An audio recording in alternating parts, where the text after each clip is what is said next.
Mark Tilley from Dirtbike Magazine. We have the 2025 Ktm 250Sxf. Doing something a little bit different. Gonna give you kind of a little insight to a testing day and some riding. Maybe a little bit more of an editor point of view, just kind of quick and dirty. This is a brand new bike. We've ridden it a couple times so far. Had some other guys ride it around a little bit. Same thing that we come to expect from KTM. Brembo brakes. We got all the good components on it.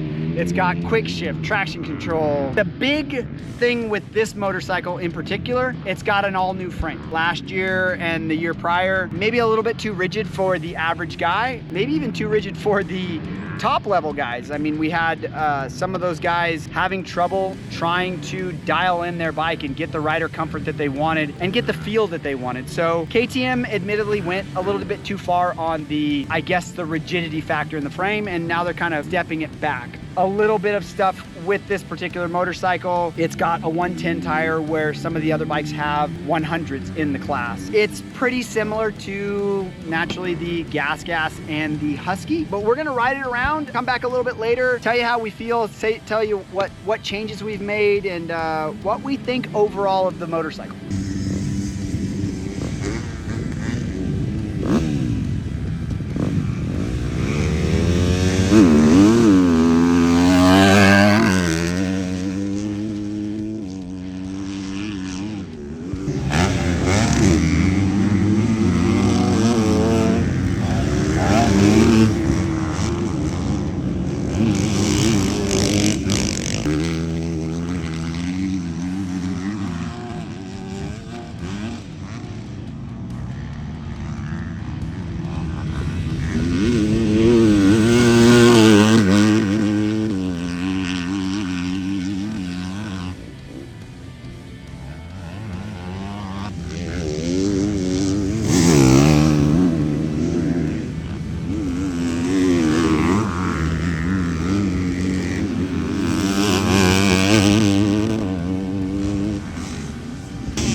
So we just got done for, well, really first week on the 2025 KTM 250Sxf. Pleasantly surprised with the frame changes. I hadn't got to ride a factory edition motorcycle, mainly because Travis Vance been hogging the 450.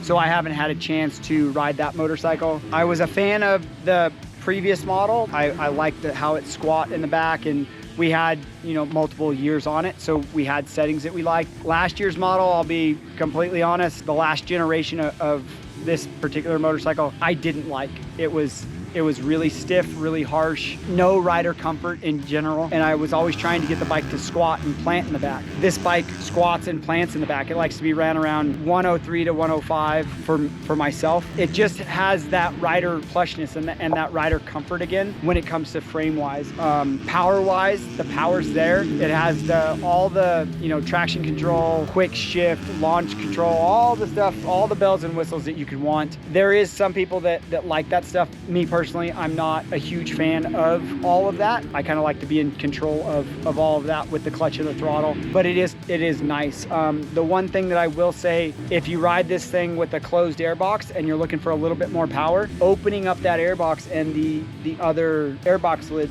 that they offer does give it a little bit more power in the bottom and mid-range that is noticeable. Map wise, half of our guys liked one map, half of our guys liked the other map. I liked the white map. It just felt like it was the best all around for me. I mean, some of the other stuff that we come accustomed to with the, you know, Dunlop tires, the Brembo brakes, the hydraulic clutches, all of that stuff. I mean, we kind of expect that out of KTM now. But overall, for myself, I enjoy the handling a lot better on this motorcycle. It just has the comfort back. And I feel like it's more planted up front with the air fork. I mean, the new settings that they came up with suspension wise balances the bike out. So overall, you know, I'm happy with the direction that they went for myself. Some people might like that a little bit harsh, the frame being a little bit more rigid. Then they could run softer settings when it comes to suspension. I think we could actually go stiffer on this suspension now on the settings, and maybe be a little bit more aggressive, but still keep that rider comfort. So overall, first impression of the 2025 KTM 250Sxf, great. I think they're going in the right direction. Our test riders thought they were going in the right direction. So we're gonna do a lot more testing with this motorcycle. We have a shootout planned. There's even a video of us comparing, but not really comparing, just kind of telling us what the differences are between the 2025 KTM 250 and the 2024 Triumph. So, you know, there's a lot more stuff going on that we have in the works. So if you got more time and you want to check those videos out, click that video thumbnail now. And as always, make sure you subscribe to the channel. It keeps you up to date with all the stuff we're doing, and it alerts you and lets you know that, hey, they got a brand new 2-stroke, or they got a brand new 4-stroke, or a brand new shootout. Like, we will be doing a shootout with this particular model and all the other 250Fs here in the near future. So don't forget to hit that subscribe button. And as always, head over to dirtbikemagazine.com for all the latest results, gossips, rumors, bike tests that maybe are already printed in the magazine. And you can also subscribe there to the printed magazine. So check it out.